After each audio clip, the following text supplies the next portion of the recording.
नमस्कार, स्वदेश एजेंडा देख रहे हैं आप। मैं हूं आपके साथ राखी। देश में लोकसभा के चुनाव के बाद सदन की कार्रवाई शुरू होनी है। प्रोटेम स्पीकर का नाम फाइनल हो गया, लेकिन उस पर भी सियासत हो रही है। राष्ट्रपति द्रौपदी मुर्मू ने गुरुवार को संविधान के आर्टिकल 95(1) के तहत ओडिशा के कटक से बीजेपी सांसद भर्तृहरि मेहताब को लोकसभा का प्रोटेम स्पीकर नियुक्त किया है। मेहताब संसद में नवनिर्वाचित सांसदों को शपथ दिलाएंगे। अब इस पर भी विवाद शुरू हो गया है। कांग्रेस ने 7 बार के सांसद भर्तृहरि मेहताब को प्रोटेम स्पीकर नियुक्त करने पर सवाल उठाए हैं, तो संसदीय कार्य मंत्री किरेन रिजिजू ने पलटवार कर दिया। प्रोटेम स्पीकर का पद लोकसभा के पहले सत्र के कुछ दिनों के लिए ही होता है। प्रोटेम स्पीकर आमतौर पर नए सांसदों को शपथ दिलाते हैं और पूर्णकालिक अध्यक्ष के लिए चुनाव कराते हैं। नवनिर्वाचित 18वीं लोकसभा की पहली बैठक के 2 दिन बाद प्रधानमंत्री नरेंद्र मोदी नए अध्यक्ष के नाम की घोषणा कर सकते हैं। एक बार जब स्पीकर का चुनाव हो जाता है तो प्रोटेम पद का अस्तित्व समाप्त हो जाता है। बावजूद इसके इस पर हंगामा बरपा है। ऐसे में प्रोटेम स्पीकर पर बढ़े इस विवाद का क्या निकलेगा हल, इसी पर चर्चा को आगे बढ़ाएंगे। उससे पहले देखिए ये रिपोर्ट।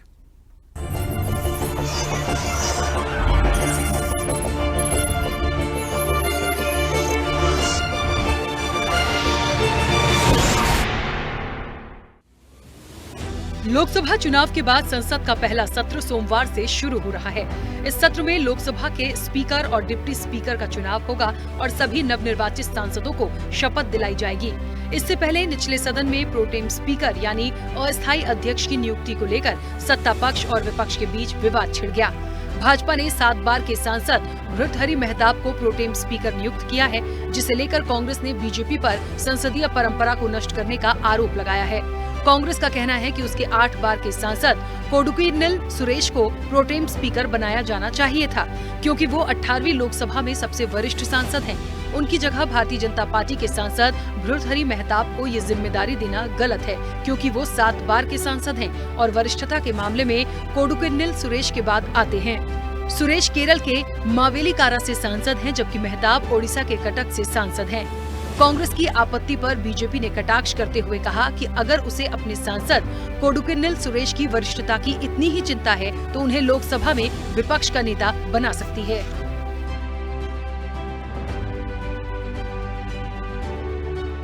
लोकसभा अध्यक्ष पद के लिए 26 जून को चुनाव होना है। प्रोटेम स्पीकर ही 18वीं लोकसभा के नवनिर्वाचित सदस्यों को शपथ दिलाएगा और अध्यक्ष के चुनाव तक निचले सदन की अध्यक्षता करेगा। भाजपा ने अब तक स्थायी स्पीकर पद के लिए अपने उम्मीदवार का नाम का खुलासा नहीं किया है। वहीं उसके नेतृत्व वाली एनडीए सरकार में शामिल महत्वपूर्ण सहयोगी दलों टीडीपी और जदयू ने कहा है कि वे स्पीकर पद के लिए बीजेपी जिसे चुनेगी उसका समर्थन करेंगे। रिजिजू ने कहा कि परंपरा ये तय करती है कि सबसे लंबे समय तक लगातार सेवा करने वाले सांसद को प्रोटेम के रूप में नियुक्त किया जाता है और इस वजह से पसंद भर्तृहरि मेहताब बने हैं।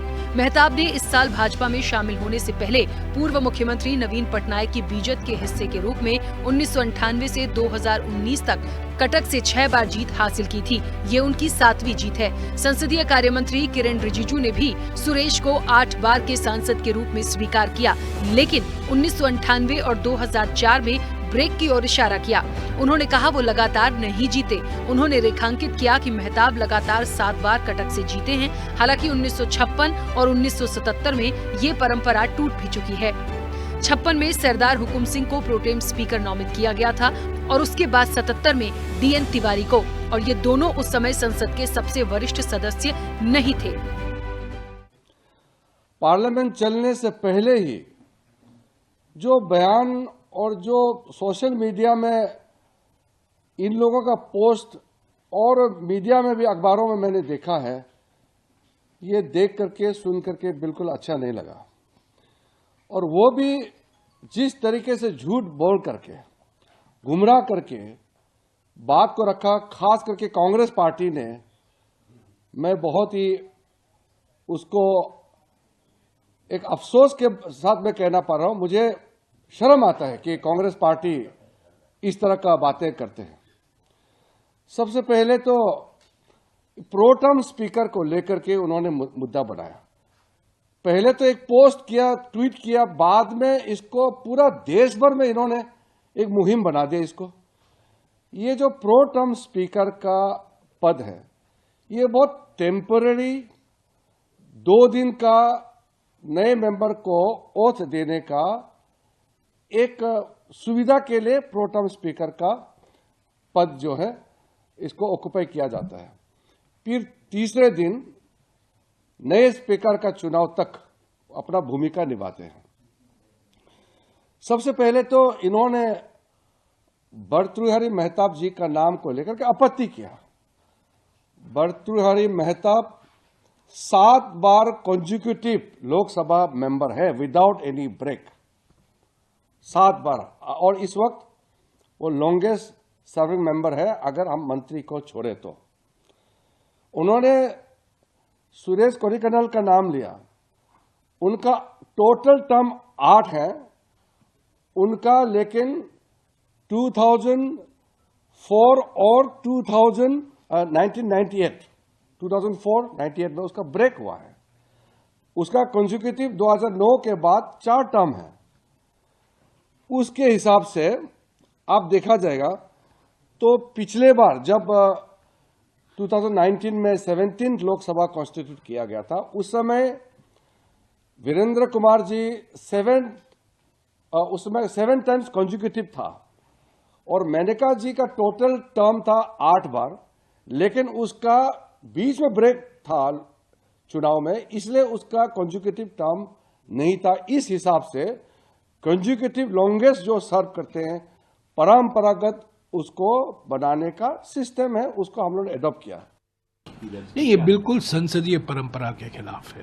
देखिए, परंपरा क्या है, ट्रेडिशन कन्वेंशन क्या कहता है कि सबसे वरिष्ठ सांसद को स्पीकर प्रोटेम नियुक्त किया जाता है।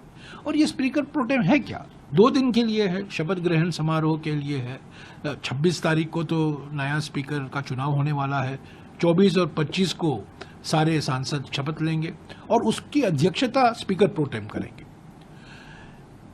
परंपरा के अनुसार सबसे वरिष्ठ सांसद नियुक्त किए जाते हैं। 18वीं लोकसभा में 2 ऐसे सांसद हैं जिनका 8 टर्म हो चुका होगा। एक तो कोडिकन्नल सुरेश हैं कांग्रेस के, जो ये 8वां टर्म है, और दूसरा वीरेंद्र कुमार जी जिनका भी 8वां टर्म है। वीरेंद्र कुमार जी मंत्री बन गए हैं, सम्मानित व्यक्ति हैं, और पिछले लोकसभा में पिछले स्पीकर प्रोटेम वही थे। 2019 में वीरेंद्र कुमार जी ही स्पीकर प्रोटेम थे और 2014 में कमलनाथ जी थे स्पीकर प्रोटेम कांग्रेस के।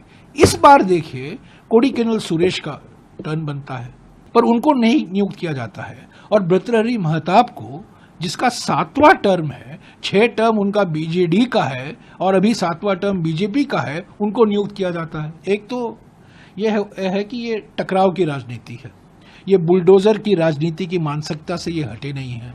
चलिए बताते हैं कौन है भर्तृहरि मेहताब, जिनके प्रोटेम स्पीकर बनने पर सियासत गरमाई है। कटक लोकसभा से 6 बार सांसद रहे। मेहताब ने 22 मार्च को बीजेपी की प्राथमिक सदस्यता से इस्तीफा दे दिया था।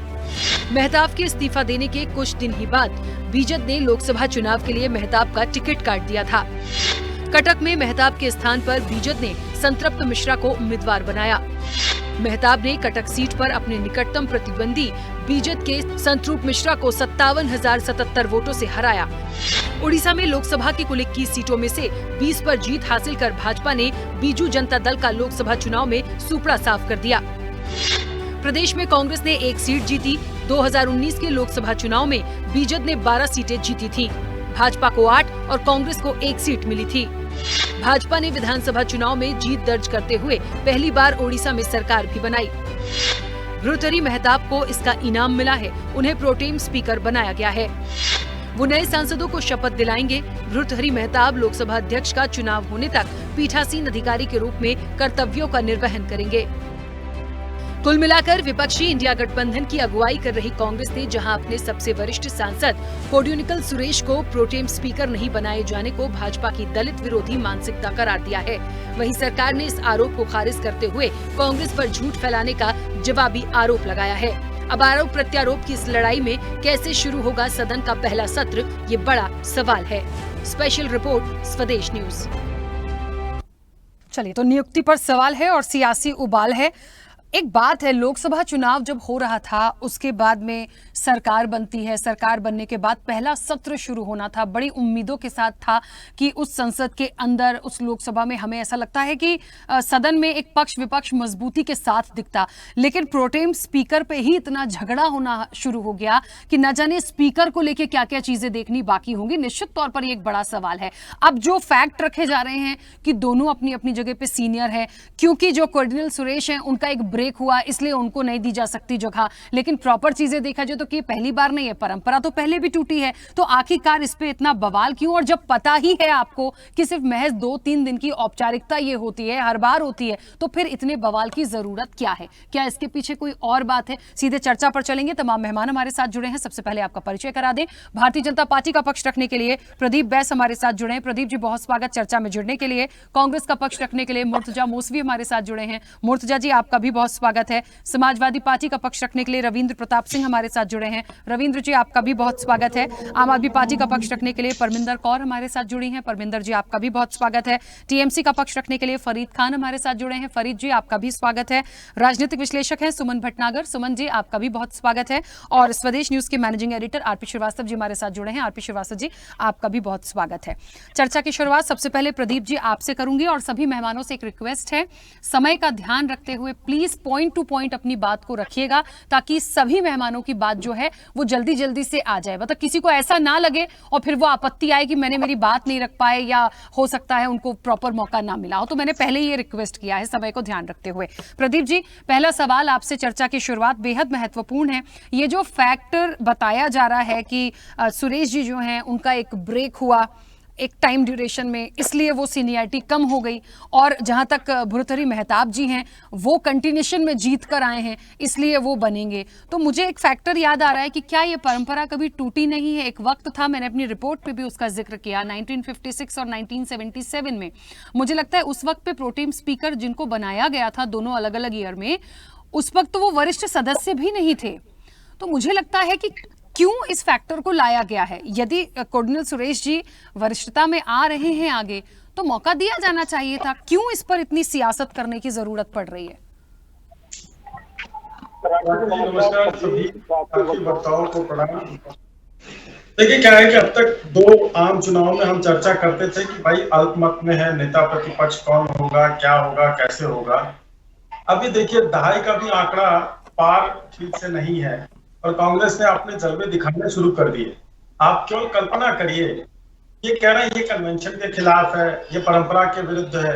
ये जो जिद और अक्खड़पन की जो आदत है, ये अभी से इसका ट्रेलर क्या कहें तो फिल्म ही शुरू हो गई पूरी।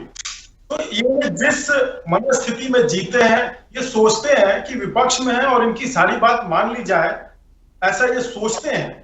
लेकिन धरातल और असलियत में बात बहुत आगे तक निकल चुकी है। लोकतांत्रिक व्यवस्था में नंबरों का खेल होता है और ये ऐसी अकड़ वाली बातें करते हैं, तो इस पे जो सत्ता पक्ष है बड़ी विनम्रता के साथ उसको जो है हैंडल करना पड़ता है। नहीं तो इन्हीं के कैलिबर का कोई रहता तो शायद बात कुछ और रहती। अब देखना ये बड़ा रोचक होगा कि आने वाले समय में ये सदन में किस प्रकार से बर्ताव और व्यवहार करते हैं। आपके मतलब मैं रिसर्च किया था, लेकिन मुझे आपके जैसा एक्यूरेट आंकड़ा नहीं मिला कि 56 और 77 में इसी प्रकार की परंपराओं को तोड़ा गया था। तब ये शायद कांग्रेस के बहुत से नेता जो आज कर रहे हैं या बात कर रहे हैं, उस समय थे नहीं या जानते नहीं है, लेकिन कम से कम इनको इतिहास देखना चाहिए कि कौन सी परंपरा की बात कर रहे हैं। कांग्रेस की जिसमें फायदा हो बस वही परंपरा इनको समझ में आती है क्या? अगर उसी तरह की परंपरा समझ में आती है तो माफ कर दीजिए, देश बदल गया है। अब ये तीसरी आम चुनाव है जिसमें आप सरकार से दूर हैं, चाहे गठबंधन से चाहे किसी भी प्रकार से। हमारी स्थिति अलग है, हम देश को लेकर आगे बढ़ रहे हैं और उसी तरह से आगे बढ़ते रहेंगे। आपको परेशानी होती रहे। मुर्तजा जी, कहाँ एक बड़ी आपत्ति कांग्रेस को आई है, और मैं इसलिए भी पूछ रही हूँ कि जैसे बार बार ये कहा जा रहा है कि महज 2-3 दिन की ये औपचारिकता होती है, उसके बाद तो देखिए शपथ दिलाने भर की बात है, और मुझे लगता है और उसके बाद जो स्पीकर होंगे, डिप्टी स्पीकर होंगे, उनका एक चुनाव होगा, वहां से फिर सारी चीजें रनिंग में आएंगी। तो क्यों इस चीज को इतना ज्यादा उठाया गया? कोई और बात है इसके पीछे जिसके लिए इस चीज को इतना लाया जा रहा है सामने? नमस्कार राखी जी, एक चीज तो ये है कि देखिए 8 टर्म एमपी के ताल्लुक से जो कोडेकनाल सुरेश जी हैं, अगर ये एक दलित फेस है दलितों में एक किस्म का कॉन्फिडेंस बढ़ता था, मगर क्योंकि बीजेपी गवर्नमेंट दलितों से बिल्कुल दूर रहना चाहती है। आप सोचिए, अगर ये दे देते तो कुछ नहीं जाता, मगर क्योंकि तानाशाही 10 साल ये कर चुके हैं, तो अभी भी इनका जो है वही रूप है। आज भी ये दलितों को जो है बहुत ज्यादा दूर रख के काम करने की इसमें है, तो उसमें ये रोका गया है। इसके अलावा और कुछ नहीं। आप इनसे ये सवाल कीजिएगा कि जो एक टर्म सीनियर है, अगर उनको ये दे देते तो क्या जाता? तो उसका जवाब तो पहले से ही आ गया ना, वो पूछने की जरूरत ही नहीं है। मुर्तजा जी, इनके सभी लीडर्स जो संसदीय कार्य मंत्री हैं वो भी, और प्रदीप जी भी वही बात दोहरा रहे हैं, और वही बात आ रही है कि ब्रेक हुआ है। एक टर्म वो सीनियर हैं, लेकिन उनका बीच में गैप हुआ है, ब्रेक हुआ है, तो वो नहीं मान सकते। अब ये उन्होंने कह दिया, वो कह रहे हैं कांग्रेस को मानना है माने, वरना मत मानिए। तो अब इस पे वही सवाल करके जवाब तो वही आना है। तो एक सीधी सी बात है कि दलित विरोधी सरकार बीजेपी का हमेशा रहा है, ये देश के सामने है। सभी अब ये जैसे चाहे चलाएं, बस इसमें मैं कुछ नहीं कह सकता। मैं एक ही चीज ये कहूंगा कि ये दलित विरोधी लोग हैं और ये जाहिर कर दिए।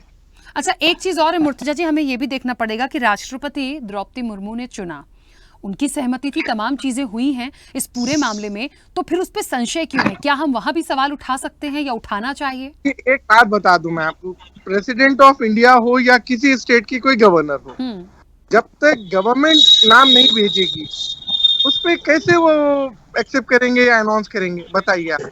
ये शुरू से होते हुए आया है, और यहाँ पे बाज़ाब्ता तौर पे जो है कोडेकनाल सुरेश जी को रोकने का मेन रीजन यही है कि वो दलित फेस है। अगर उनकी जगह कोई और होते तो शायद ये मान भी लेते। ठीक है, इस पॉइंट को भी आएंगे, इस पॉइंट को भी देखना पड़ेगा। ठीक है, आती हूँ रविंद्र जी, क्या लगता है कहाँ विरोध हुआ और क्यों इतना विरोध हो रहा है? क्योंकि आप सब तो गठबंधन का हिस्सा हैं, आपत्ति आई है तो सबको आपत्ति होगी।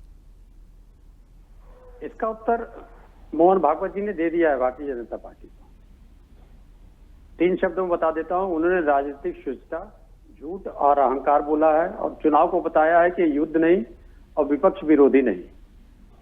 तो विपक्ष को, सीनियरिटी को अगर आप रेगुलरिटी से जोड़ दीजिएगा तो आप तो ऐसे उल्लंघन कर रहे हैं। सीनियरिटी कोई रेगुलरिटी थोड़ी होती है। जो लंबे समय तक लोकसभा का प्रतिनिधित्व किया डेफिनेटली सीनियर है।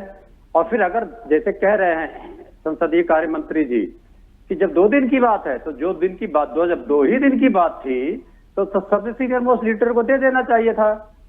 और मोहन भागवत जी की बात मान गए होते कि विपक्ष विरोधी नहीं, तो आप उनको विपक्ष को दे देते 2 दिन के लिए पद।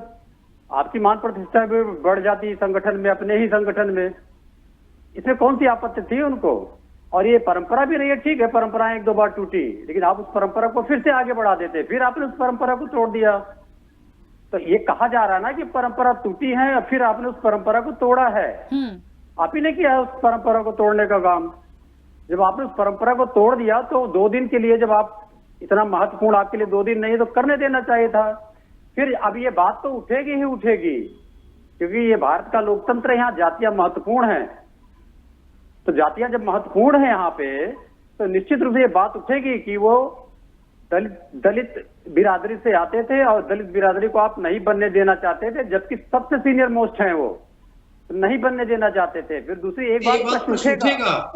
अभी तक पूरा भारत नहीं जानता था, अब ये भारतीय जनता पार्टी एक्सपोज हो गई कि जो भर्तहरी जी आए हुए हैं ये तो भारतीय जनता पार्टी के हैं ही, जो संस्थापक सदस्य हैं बीतू जनता दल के। ठीक है, आप लेके चले आए उनको, तो आप भी एक्सपोज हो गए कि आपके पास तो आदमी ही नहीं है कि आप उनको जिता के और प्रोटेम स्पीकर तक बना सकिए।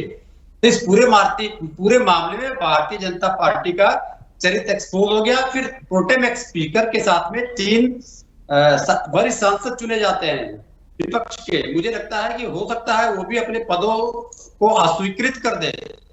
उसमें के सुरेश जी भी हैं, तृणमूल कांग्रेस के हैं, और डीएमके के हैं टीआर बालू जी। हो सकता है वो भी अपने पदों को अस्वीकार कर दें। जब आप परंपरा तोड़ेंगे तो मुझे लगता है कि उनको अपने पदों को अस्वीकार कर देना चाहिए। भारतीय जनता पार्टी के चरित्र को भारतीय जनमानस में एक बार फिर से उजागर करना चाहिए। जी धन्यवाद। ठीक है, परमिंदर जी। क्या हो सकता है इस मामले में आगे, क्योंकि देखिए जो होना था वो तो हो गया, अब 2-3 दिन का प्रोसेस है, वो सत्र में क्या होना है, क्या मुख्य मुद्दे होंगे, फिर वो चुनाव होना है, उस चीज को आगे बढ़ाना है, क्योंकि बदलाव जैसी मुझे तो कोई उम्मीद नहीं दिखती। और अब तो चीजें आ ही गई हैं। राखी जी देखिए, भाजपा ऐसा मानती है जिसका स्पीकर उसकी सरकार, और एक ऐसा इंप्रेशन भाजपा देना चाहती है कि कंटिन्यूटी का, कि जैसे पहले 400 जो उनकी जितने भी 300 से ज़्यादा 303 थे उनके पार्लियामेंट में प्रतिनिधि पिछली सरकार में, तो वो ऐसा एक इम्प्रेशन क्रिएट करना चाहते हैं कि कुछ बदला नहीं है। देखिए, हमने कोई भी इम्पोर्टेंट पोर्टफोलियो नहीं दिया विपक्ष को, ना हम प्रोटेम स्पीकर देंगे, ना हम स्पीकर की पोजीशन देंगे। तो ये मैसेज ना ही वो अपने देश नॉर्मल सिटीजन्स को देना चाहते हैं, पर आरएसएस को भी देना चाहते हैं कि देखिए सब कुछ, और जनता को ऐसा लगेगा कुछ नहीं बदला अभी, जबकि सच्चाई ये है कि ये अल्पमत में सरकार है। और मुझे ऐसा मानना है कि देखिए, अगर प्रोटेम स्पीकर की बात थी, 2 दिन की ही बात थी, तो अगर एक सौहार्दपूर्ण तरीके से अगर विपक्ष की बात रखी जाती और उनको, जिनका सबसे ज़्यादा एक्सपीरियंस है, सुरेश जी को बना दिया जाता, तो कोई हर्ज नहीं था। पर भाजपा एक मदमस्त सत्ता के नशे में चूर हाथी की तरह चलती है। रास्ते में जो आएगा उसको वो तहस नहस कर देगी। मतलब उसके लिए ऑपोजिशन जैसी चीज़ एग्जिस्ट नहीं करती। अब आप कल ही का सिचुएशन देख लीजिए, केजरीवाल जी के खिलाफ जब ईडी हार जाती है, या उनके खिलाफ उनको बेल के ऑर्डर आता है जूनियर कोर्ट से, सेशन कोर्ट से, इससे पहले कि वो ऑर्डर हाथ में आता या अपलोड होता, ईडी जाके हाई कोर्ट से उसका स्टे ले आती है। तो कुल मिला के ऐसा माना है वो विपक्ष को, जैसे बहुत अच्छा कहा हमारे समाजवादी पार्टी के प्रवक्ता ने, कि मोहन भागवत जी ने जो उनको संदेश दिया है कि विपक्ष विरोधी नहीं प्रतिपक्ष होता है, उसको ऐसे कॉम्पिटिटर लीजिए। पर ऐसा मानना, आप देखिए वाजपेयी जी भी इसी पार्टी के थे, जब उन्होंने मिलीजुली सरकार चलाई थी तो पार्लियामेंट का माहौल कैसा होता था। विपक्ष को भी बोलने का मौका दिया जाता है, इंपॉर्टेंट पोर्टफोलियो दिए जाते थे। और ऐसे जो अब एक दुश्मनी वाली बात, जो इसे समाज में भी वो कड़वाहट ले आए हैं, पार्लियामेंट में भी कड़वाहट ले आए हैं। और ये जो पार्लियामेंट्री डायलॉग जो में डिग्रेडेशन हुआ है, जिसमें स्तर में गिरावट आई है। पिछली बार सोचिए, 140 सांसदों को निलंबित करके ऐसे महत्वपूर्ण विधेयकों को पास कर दिया गया बिना किसी डिस्कशन के और बिना किसी। तो क्या भाजपा लोकतांत्रिक प्रक्रियाओं में विश्वास रखती है? ये बहुत बड़ा सवाल है। और ये देखिए, सच्चाई वो भी जानते हैं कि अभी वो अल्पमत में है, लेकिन प्रोजेक्शन क्या है? Bhajpa is master of projection. वो इलेक्शन से प्रोजेक्शन पे जीते। 400 पार का नारा उनको भारी पड़ गया, पर रियलिटी ये है कि अभी भी वो इस प्रोजेक्शन के साथ है कि कुछ बदला नहीं है, हम अभी भी सत्ता में है। और देखिए, स्पीकर का पोस्ट इतनी महत्वपूर्ण है कि सरकारें तोड़ने में, गिराने में भाजपा बहुत माहिर है। तो स्पीकर प्रोटेम, तो वो एक ऐसा इंप्रेशन ही नहीं देना चाहती कि विपक्ष एग्जिस्ट करता है। और जो हमारे भाजपा के प्रवक्ता ने बताया कि एक मिनट, उन्होंने बोला कि कांग्रेस, भैया अब संसद का नजारा बदल चुका है, 10 साल गुजर चुके हैं, अब आपकी वैसी मनमानी नहीं चलेगी और संसद वाकई एक लोकतांत्रिक तरीके से चलेगा। ये समय बताएगा। अभी दिल्ली की जनता ये भी बता रहा है कि समय बताएगा। दिल्ली में रहते हैं, लोकतंत्र में विपक्ष की आवाज आपको सुननी पड़ेगी। आप बंद नहीं कर सकते, नेताओं को जेल में डाल दीजिएगा, आवाज कुचल दीजिएगा, ऐसे नहीं चलेगा। आपके लिए बहुत कठिन समय है आगे, भाजपा के लिए बहुत कठिन समय। चलिए 1 मिनट, ठीक है, चलिए प्रदीप जी और परमिंदर जी 1 सेकंड रुकिए, बाकी मेहमानों की एक छोटी छोटी सी प्रतिक्रिया आ जाने दीजिए, उसके बाद जिसको बोलना होगा मैं उसको समय दूंगी, लेकिन सबकी प्रतिक्रिया एक बार आने दीजिए प्लीज। हम इस परंपरा को नहीं तोड़ सकते, जो टूट रही है उस पर तो हम चर्चा ही कर रहे हैं, इसको मैं नहीं तोड़ सकती, क्योंकि यहाँ पे तो फिलहाल मैं कर ही रही हूँ। तो सर, मैं यहाँ अभी सर्वोपरि हूं, तो मुझे कर लेने दीजिए, जो मेरी परंपरा को निर्वहन करने दीजिए। फरीद जी, मुझे लगता है फरीद जी, ये पूरा जिस तरीके से एक, मुझे लगता है शुरुआत हम यहां से देख रहे थे, इस सत्र की हम शुरुआत देखते, प्रोटेम स्पीकर से हम इसकी नियुक्ति को लेके तमाम चीज़ों को हम जो देख रहे थे, सबको पता एक टाइम पीरियड के लिए है। लेकिन ये वाकई में जो सीनियरिटी वाली बात आई, जिसको रेगुलरिटी वाली बात अभी रविंद्र जी कह रहे थे, क्या वाकई इसी लाइन पे चल रहे हैं, या हम उस चीज़ को देखें कि जो ब्रेक हुआ है पोर्शन वो नहीं हो सकता था? यदि हुआ है तो फिर मौका भर्तृहरि मेहताब जी को ही मिलना जायज़ था। अब तीसरा सवाल मेरे जहन में फिर ये आएगा ही आएगा, यदि ऐसा था तो 1956 और 1977 का जो जिक्र मैं कर रही हूं, उस वक्त पे 2 लोग जो चुने गए थे वो तो वरिष्ठ थे ही नहीं, वो उतने वरिष्ठ नहीं थे कि उन्हें मौका मिले, पर वो बने। तो फिर वो भी फैक्टर देखना पड़ेगा। देखिए, सबसे बड़ी बात तो ये है कि रविंद्र जी जो कह रहे थे, मैं उनसे पूरा इत्तेफाक रखता हूँ कि ये सरकार जिद्दी सरकार है और ये इनको अभी तक यही गुमान है कि तीसरी टर्म में आए हैं और 400 के पार हैं। इन्हें ये समझना चाहिए कि ये अल्पमत की सरकार है और कई बैसाखियों के साथ चल रहे हैं।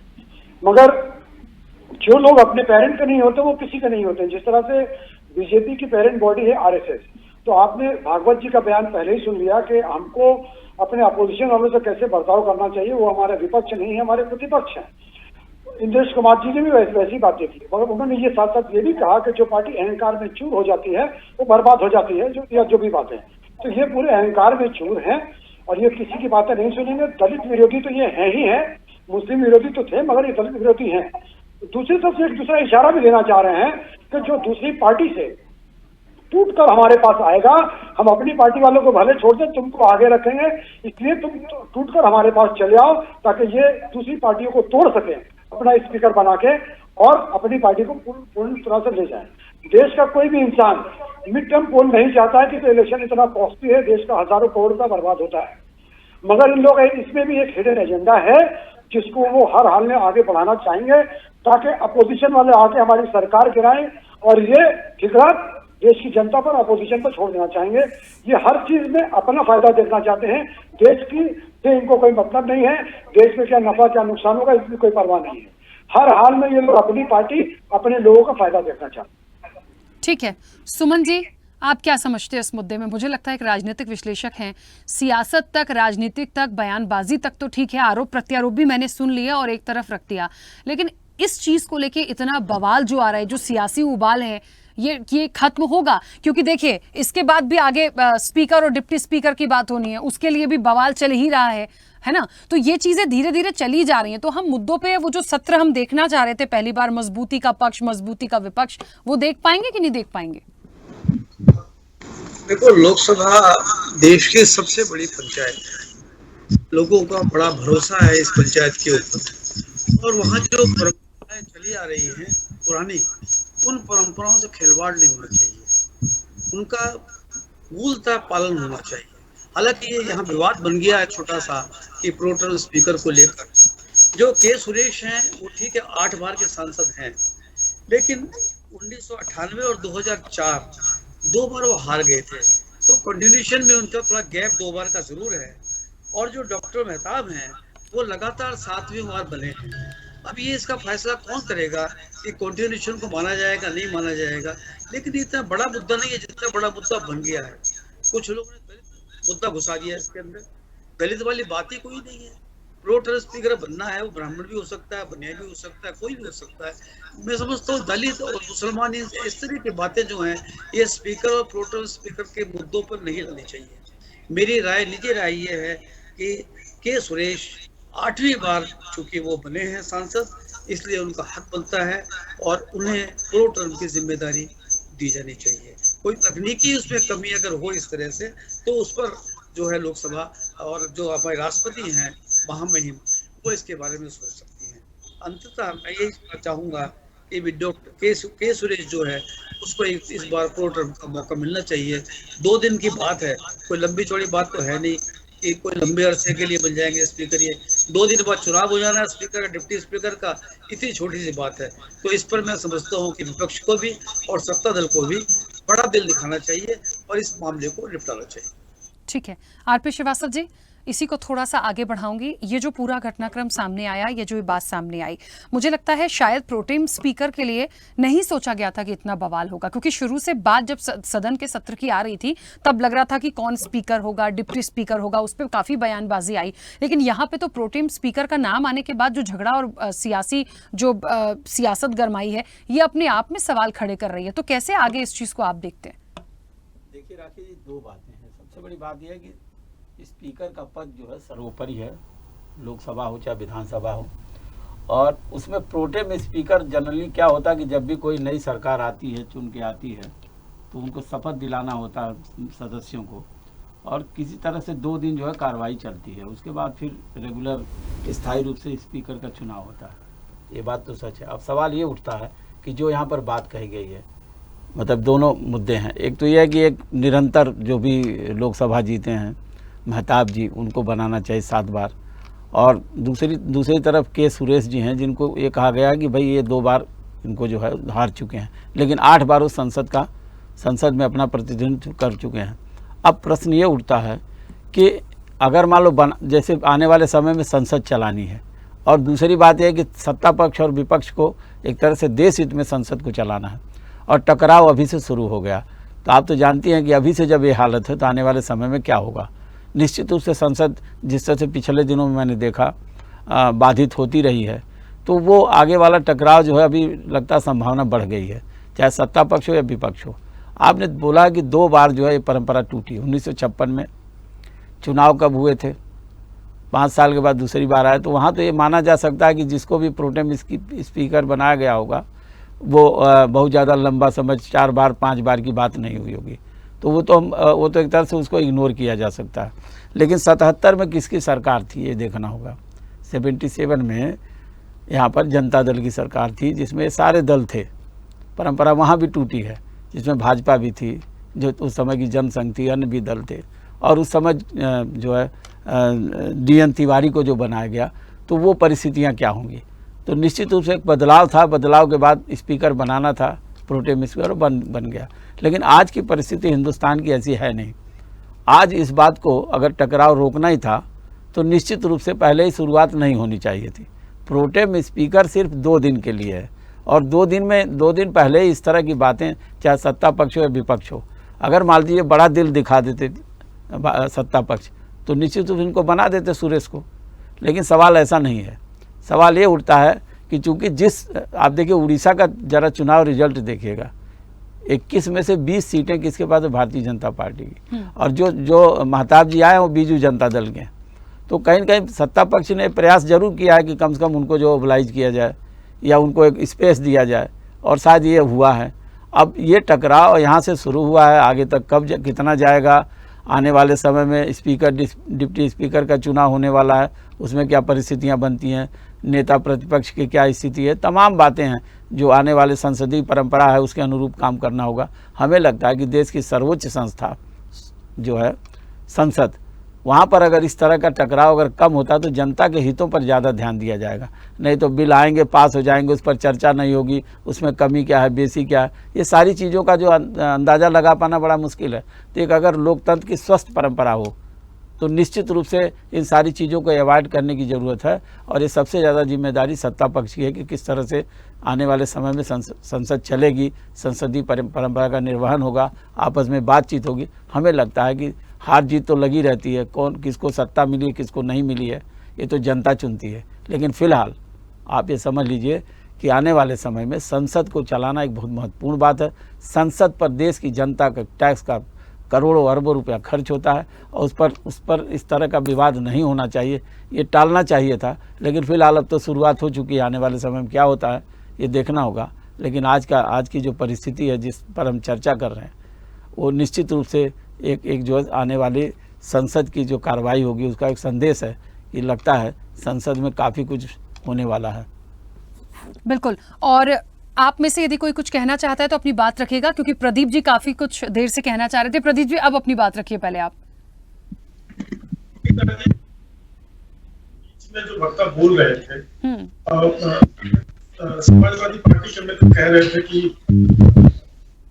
उसको मर्यादा को लेकर, तो मैं भूल गया वो शब्द क्या है। तो मैं आपके माध्यम से कहना चाहूंगा कि भारतीय जनता पार्टी ने कांग्रेस के कंफर्ट जोन का ठिकाना नहीं दे रखा है। साल तक इन्होंने शासन किया। अभी समाजवादी पार्टी की इस लोकसभा में 37 सीटें आई उत्तर प्रदेश में, जो कि इनके अब तक के इतिहास की सबसे बड़ी परफॉर्मेंस है। हम 2 से लेकर के 70 सीट उसी प्रदेश से जीते हैं। तो सब अपने कंफर्ट जोन में प्रसन्न रहे। इसका कोई प्रदीप जी आपकी आवाज ना मुझे काफी डिस्टरबेंस ऐसा सुनाई दे रहा है, कुछ टेक्निकल इशू आ रहा है, वहां से आवाज आ भी रही है, फिर जा रही है, फिर आ रही है, प्रॉपर कनेक्ट नहीं हो पा रहा है। एक बार फिर से आपको कनेक्ट करने की कोशिश करते हैं। नहीं, हाँ अब बोलिए। अभी समझ जाऊंगा ये टेक्निकल प्रॉब्लम थी। मैं कहा अभी समाजवादी पार्टी के मित्र जो बात कर रहे थे कि हमको जो है विपक्ष के कंफर्ट जोन का ध्यान रखना चाहिए, तो भारतीय जनता पार्टी के नेतृत्व वाली जो सरकार है मिली सत्ता में आई है देश को प्रगति पे ले जाया जा सके। मैं आपको छोटे छोटे 2 एग्जाम्पल देता हूँ। हमारी सरकार एक मत से गिरी थी। गिरधर गोमांग और सैफुद्दीन सोज 2 ऐसे व्यक्ति थे उस समय, और सीएम योगी जी उस समय जो है स्पीकर थे, और हमारी केवल एक मत से सरकार गई थी। तो वो भी सारा वो भी दिन मुझे याद है, और इन लोगों की इस प्रकार की जिद भी सामने देख रहा हूँ मैं। तो ये अपने प्रसन्न रहे, इनका मन प्रसन्न रहे, विपक्ष हमेशा खुश रहे, इसका ठेका सत्ता पक्ष ने नहीं ले रखा है। ये सदन में तर्क वाली बात करें, जब आप थे सदन में तो आपको किसने रोका था? इस प्रकार के कोई प्रश्न हुए थे क्या कभी? अगर कोई इतिहास हो तो बताइए मुझे। और भाई ये लोकतंत्र में, वो भी खास करके सदन में नंबर गेम चलता है। 272 से जिसकी ज्यादा रहेंगे वो सरकार बनाएगा। और ये जो परंपराओं की बात कर रहे हैं, तो इस देश में कांग्रेस और उसके गठबंधन साथी दलों ने जितनी परंपराएं तोड़ी है, शायद किसी ने नहीं तोड़ी है। तो इनको कोई नैतिक अधिकार नहीं है हमको नैतिकता का पाठ पढ़ाने का। ठीक है, बट प्रदीप जी, मैं जानना चाहती हूँ, जैसे कि सुमन जी भी कह रहे थे, राजनीतिक विश्लेषक हैं, यदि के सुरेश जी का एक 8वां मौका है, यदि वाकई सीनियरिटी के हिसाब से, और महज 2-3 दिन की ही तो बात थी, तो मुझे लगता है यदि बना दिया जाता तो कोई ऐसी बड़ी परेशानी नहीं होती भारतीय जनता पार्टी को। लेकिन इस पे कांग्रेस की राजनीति देखिए कि आपने एक दलितों का मुद्दा उठाया है, सबसे ज्यादा बड़े दलित विरोधी तो आप रहे। आप इसको अवसरवादिता कहते हैं, ये अवसर का लाभ उठाना है। कांग्रेस बड़ी एक्सपीरियंस खिलाड़ी है, 55 वर्षों तक उनका इस देश में शासन रहा है, और पता नहीं क्या अनाप शनाप कर करके रॉयल्टी अभी तक खाने का प्रयास करते हैं कि आजादी हमने दिलाई, हमने ये किया, हमने वो किया। तो अगर इस प्रकार की परंपराएं टूट रही हैं और नए लोग सदन में आ रहे हैं जो कि उनकी परंपराओं और उसी परंपराओं को नहीं मानते, तो उसको टूट जाने में ही अच्छा है। इस 20 साल या देखिए कुछ चीजें जो है वो पुरानी अच्छी लगती है, लेकिन कुछ चीजें जिनमें परिवर्तन होते रहना चाहिए। तो अगर संविधान सबको बराबरी का अधिकार देता है और आप वहां पे आकर के इस तरह की ओछी राजनीति करते हैं, तो निश्चित तौर पे जनता इसको स्वीकार नहीं करती है, इसको पसंद भी नहीं करती है। अगर इतनी बात थी तो निश्चित तौर पे कांग्रेस की बात में दम होता है, तो उनका कम से कम 2.5 से सैकड़ा हो जाता है। अभी तक सैकड़े के लिए बेचारे परेशान है। देखते हैं प्रियंका दीदी क्या करती है, उसके बाद चर्चा की जाएगी। लेकिन अभी जो हो रहा है वो सही हो रहा है और जनता भी इसको समझ रही है। ठीक है, मुर्तजा जी कुछ कह रहे थे आप, बोलिए। देखिए, आप अभी मैं सुन रहा था बीजेपी के इतना अहंकार है इनमें। आप सोचिए 2 दिन के लिए अगर कोडिकुनाल सुरेश जी को स्पीकर बना देते तो आप एक कॉन्फिडेंस पैदा कर देते दलितों में, पिछड़ों में। मगर ये ना पिछड़ों की सरकार है ना दलितों, और यही है। आप क्या कह रहे हैं? आप ये की बात मैं इनको लेके आ रहा हूँ, ये कह रहे हैं कि ये मुर्तजा जी, लेकिन वो कह रहे हैं कि आप इस फैक्टर को दलितों से मत जोड़िए। मतलब स्पीकर या प्रोटेम स्पीकर या डिप्टी स्पीकर को हम दलित चेहरा या वहां पे दलित या ओबीसी या किसी और फैक्टर को डालें, वो ठीक नहीं होगा। वो अपने आप में एक ऐसा पद है जिसको हम एक जातिगत समीकरण में नहीं बांध सकते। जी, पहले मेरी बात मुकम्मल हो जाने दीजिएगा प्लीज। ये 8 टर्म के मेंबर ऑफ पार्लियामेंट है, अगर इनको दे देती, मगर नहीं देने का रीजन भी तो है, वही रीजन मैं बयान कर रहा हूँ। अगर वो रीजन ना होता तो ये क्यों नहीं देते? आप सोचिएगा, जिसको ये लेके आकर के प्रोटेम स्पीकर बना रहे हैं, क्या ये 7 टर्म जो है बीजेपी के टिकट पे जीते हुए हैं? जरा बताइएगा। नहीं है, मगर क्योंकि इनमें इतना अहंकार है, ये अहंकार जाहिर हो रहा है और पूरी देश की जनता देख रही है। आप ये चीज को गौर कर लीजिएगा। ठीक है, हाँ प्रदीप जी बोलिए जल्दी से। लेकिन राष्ट्रीय जी केवल 5 सेकंड देखिए, ये जो कांग्रेस के मित्र अहंकार की बात कर रहे हैं ना, तो राजनीति के छात्र और राजनीति को कवर करने वाले लोग बड़े अच्छे तरीके से जानते हैं कि हमारा अहंकार तो पौवे भर का भी नहीं है। इनके मैट्रिक टन वाले अहंकार से, कांग्रेस का जितना अहंकार है, कांग्रेस के अहंकार से इस देश को जितनी हानि हुई है, उतने तो हमारा अहंकार तो उसके सामने कुछ भी नहीं। चलिए, मैं एक बात बोलूंगी यहाँ पे, ठीक है, मैं तो बस ये बात बोलूंगी, ठीक है, प्रोटेम स्पीकर एक अस्थाई है, स्थायी तो नहीं है, तो इस पद पे जो होना है होने दीजिए। मुझे जो लगता है अभी मुख्य रूप से बात आएगी जब डिप्टी स्पीकर की बात आएगी। देखिए, स्पीकर तो वही होगा जिसकी ज्यादा संख्या है, स्पीकर तो उनका होना है। ये तो भूल जाइए कि आप विपक्ष गठबंधन जो है वहां से कोई स्पीकर हो, लेकिन हाँ, डिप्टी स्पीकर के लिए बात हो सकती है। अब ये बात होगी कि यदि भारतीय जनता पार्टी या एनडीए का गठबंधन जो है वो वाकई अपनी मर्जी से स्वयं परंपरा को निभाते हुए डिप्टी स्पीकर का पद दे देता है विपक्ष को, तो मुझे लगता है बहुत अच्छी बात है। वो भी एक अच्छा मैसेज जाएगा, और वो भी गया तो फिर उसको देखेंगे कि अहंकार है कि नहीं है, वहां कौन सा फैक्टर है। उसके लिए हम बैठे हैं ना चर्चा में मुर्तजा जी, तो मुझे लगता है थोड़ा सा वेट कर लेते हैं इस चीज के लिए। इंतजार रहेगा आपके जो अभी वो थे, ये चीज को मैं एक्सेप्ट करता हूँ, मैं आपकी हर वो चीज मानने के लिए तैयार हूँ। अब देखेंगे, क्योंकि अब तक जो ये अभी कह रहे हैं कि हम ये सब परंपराओं को तोड़ेंगे, देख लेंगे, 2-4 दिन की बात है। हाँ, इसीलिए तो कह रही हूँ सर, रुकिए, मैं कह रही हूँ तो रुक जाइए, फिर हम चर्चा में बैठेंगे ना। कहाँ गए? मैं प्रदीप जी को फिर उस दिन भी मैं कोशिश करूंगी वही जुड़े, फिर मैं पूछूंगी सर अब डिप्टी स्पीकर में क्या परेशानी आ गई, हम उस पर भी बात करेंगे। ठीक है, जरूर हम इंतजार करेंगे। ठीक है, चलिए रविंद्र जी, अहंकार वाली बात क्योंकि आप ही ने छेड़ी थी आरएसएस की तरफ से, उसी अहंकार का वो पलटवार कर रहे हैं। वेट एंड वॉच वाली चीज है, लेकिन मुझे ऐसा लगता है अब जो चीज हो गई है उसको एक्सेप्ट करना पड़ेगा, इस पे शायद बयानबाजी को छोड़ देना उचित है। नहीं, हम विपक्ष में हैं तो जो परंपरा रही है और नैतिक शुचिता रही है उस पर बात करेंगे। एक बात कही है इन्होंने कि हम परंपराओं को तोड़ेंगे, तोड़ा है परंपराओं को। 150 सांसदों को बाहर कर दिया इन्होंने, तो इनकी इच्छा क्या है कि विपक्ष मुक्त संसद और कांग्रेस मुक्त राजनीति, उससे पीड़ित है ये। वो पीड़ा इनकी लगातार बनी हुई है। इसी पीड़ा के तहत ये सारे निर्णय लेते हैं। इसी निर्णय के तहत इन लोगों ने लगभग अपने 110 सांसदों का टिकट काट के 70 से 80 जो है विपक्ष से आयातित लोगों को टिकट दिया था। तो ये परंपरा तोड़ी है। भारतीय जनता पार्टी की ये परंपरा नहीं थी, वो भी परंपरा इन्होंने तोड़ी है।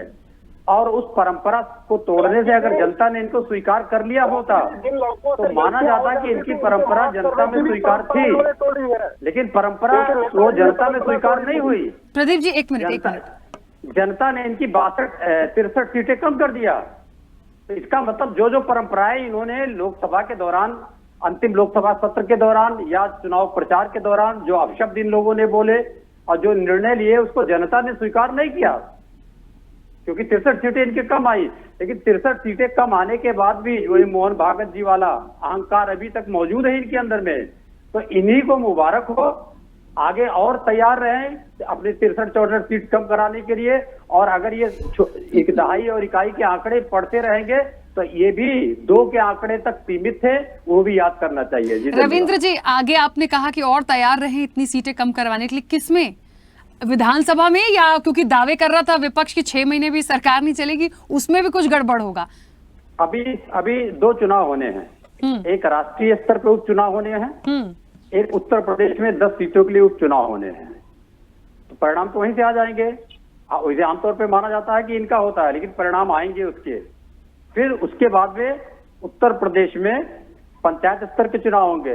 पिछली बार हमने इनको हराया था, इन्हीं की सरकार थी। 740 सीटें हमारे पास थी, 720 सीटें इनके पास में थी। उसके लिए भी तैयार रहें।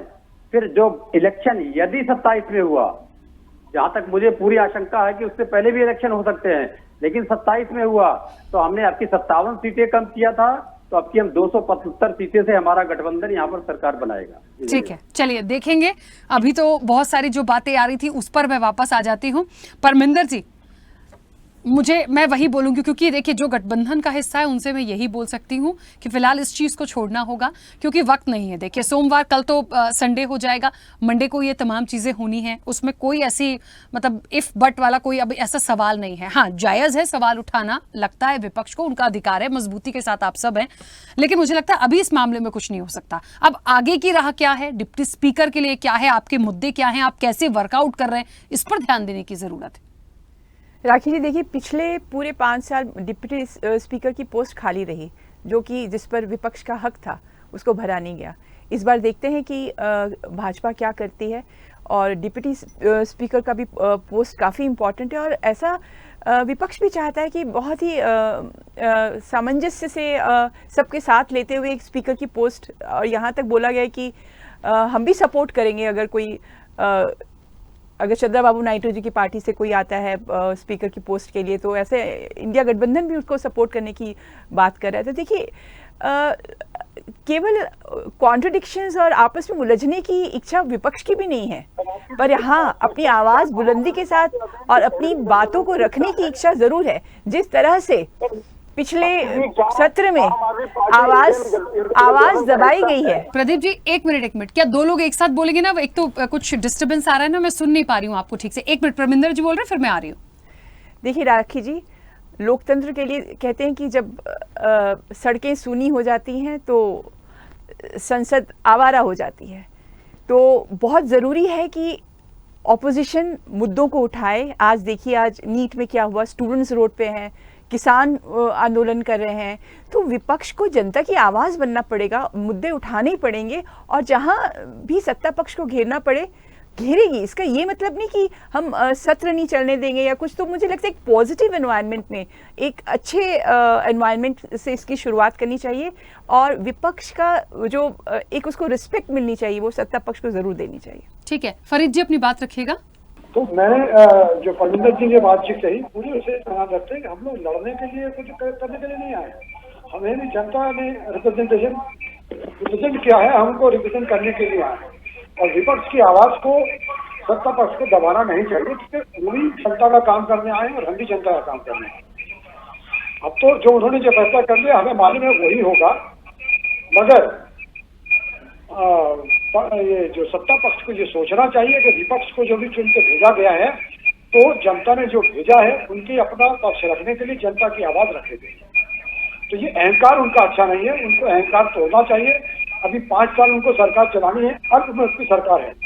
अगर अभी से टकराव में आएंगे तो आगे और मुश्किल हो जाएगा। क्योंकि अभी हमारी नेत्री ने भी उनको एक चिट्ठी लिखी है कि जो 1 जुलाई से आप जो नया कानून लाना चाहते हो उसको भी थोड़ा स्थगित कर दीजिए।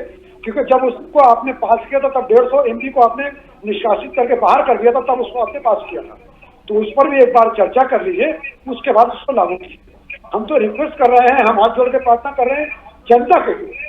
तो अगर सत्ता पक्ष हमारी बात सुने, जनता की बात सुने, विपक्ष की बात सुने, तो मुझे लगता है कि आने वाले दिनों में संसद भी चलेगा और बहुत अच्छे से चलेगा।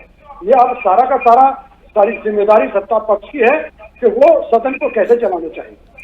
ठीक है सुमन जी, इसी को थोड़ा सा आगे बढ़ाती हूँ। जो बात अभी फरीद जी कह रहे हैं कि सब कुछ बहुत अच्छे से हो, उनका राइट है, तमाम मुद्दों पे प्रॉपर बातचीत हो। इस विषय पे तो जो होना था देखिए हो गया, वो तो अब वही है, उसमें कोई बदलाव नहीं होना। लेकिन आगे की जो रहा है, आगे जो स्पीकर होंगे, डिप्टी स्पीकर होंगे, जो मुद्दे होंगे, जो चर्चा होगी, जो पेंडिंग बिल्स हैं, कानून है, उस पर डिस्कशन होगा, उस पर भी राय मशवरा आपको करना ही है विपक्ष के साथ। उसको सटीक तरीके से चलाने के लिए आपको लग रहा है ये सटीक तरीके से हो पाएगा? मुझे तो अभी भी डाउट है कि बड़ी जो हंगामे वाली संसद थी वो खतरनाक टाइप से दिखने ही वाली है, क्योंकि यहीं से शुरू हो गया ना। देखिए राखी जी, देश का जो राजनीतिक माहौल है उसमें एक बदलाव की हवा चली है, बदलाव हुआ भी है, सुहावना मौसम हुआ है। अब विपक्ष को और सत्ता दल को एक दूसरे के टांगे खींचने के बजाय राग मल्हार गाना चाहिए, सावन के गीत गाने चाहिए, मौसम में ताजगी आनी चाहिए। ये कब तक इस तरह से खींचा तानी पटा उठा पटक एक दूसरे को करते रहेंगे? कभी तो ऐसा मौका आना चाहिए जब लोगों को लगे कि देश की जो लोकसभा हमारी संसद है वहाँ देखो क्या बढ़िया माहौल है, क्या मजा आ रहा है।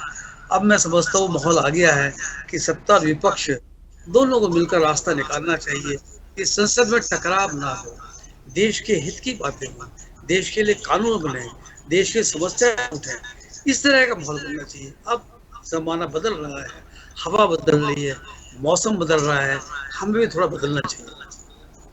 अच्छा, आपने एक बात बहुत अच्छी कंपेयर करके बोली है, लेकिन मुझे लग नहीं रहा कि वहाँ का मौसम कभी सुहाना हो सकता है।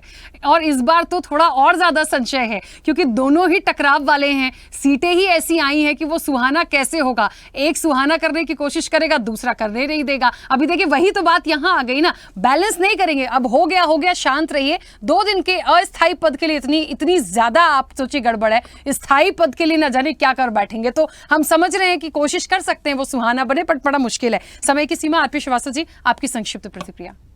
देखिए, ये बात तो तय है कि जो भी प्रोटेम स्पीकर का जो चयन हो गया है, राष्ट्रपति महोदया के यहाँ से उसकी सहमति आ गई है, तो वो तो होना ही है।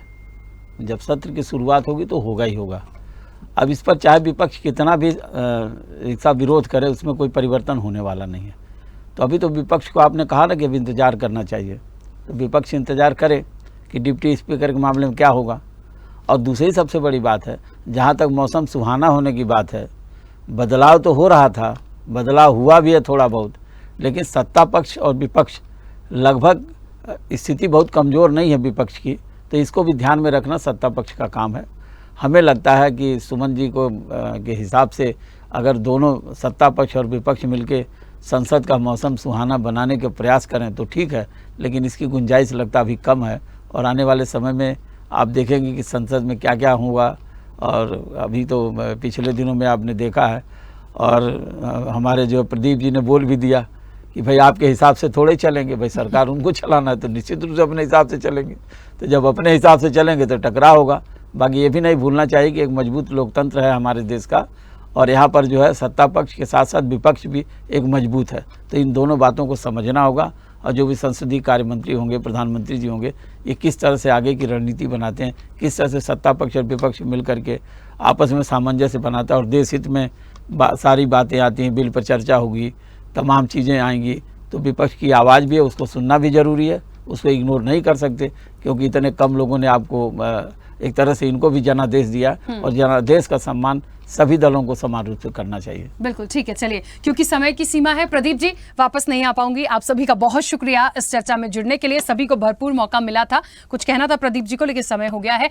अब देखिए एक बात तो है कि प्रोटेम स्पीकर जो हैं वो भृतहरि मेहताब जी हैं, और मुझे लगता है उनकी जो जिम्मेदारी है वो निभाएंगे, उसको एक्सेप्ट करना होगा, और उस एक्सेप्ट करने के साथ आगे का जो प्रोसेस होगा वो बड़ा महत्वपूर्ण है। वहां पर विपक्ष को थोड़ा सा वेट एंड वॉच की जरूरत है कि डिप्टी स्पीकर के लिए क्या होता है, क्योंकि ये स्टैंड अभी कुछ दिनों पहले क्लियर हुआ था कि यदि डिप्टी स्पीकर का पद अपनी मर्जी से भारतीय जनता पार्टी देती है विपक्ष को, तो वो स्पीकर के लिए कैंडिडेट सामने नहीं रखेंगे, और यदि नहीं होता है तो हो सकता है विपक्षी गठबंधन स्पीकर के लिए भी एक कैंडिडेट का नाम सामने रखे। अब परंपरा बनेगी या टूटेगी, आगे क्या होगा ये देखने वाली बात होगी। फिलहाल तो सोमवार का इंतजार करिए, देखें संसद में क्या क्या चीजें और निकलकर सामने आती है। फिलहाल चर्चा में इतना ही, बने रहिए स्वदेश न्यूज के साथ। सबसे पहले देश।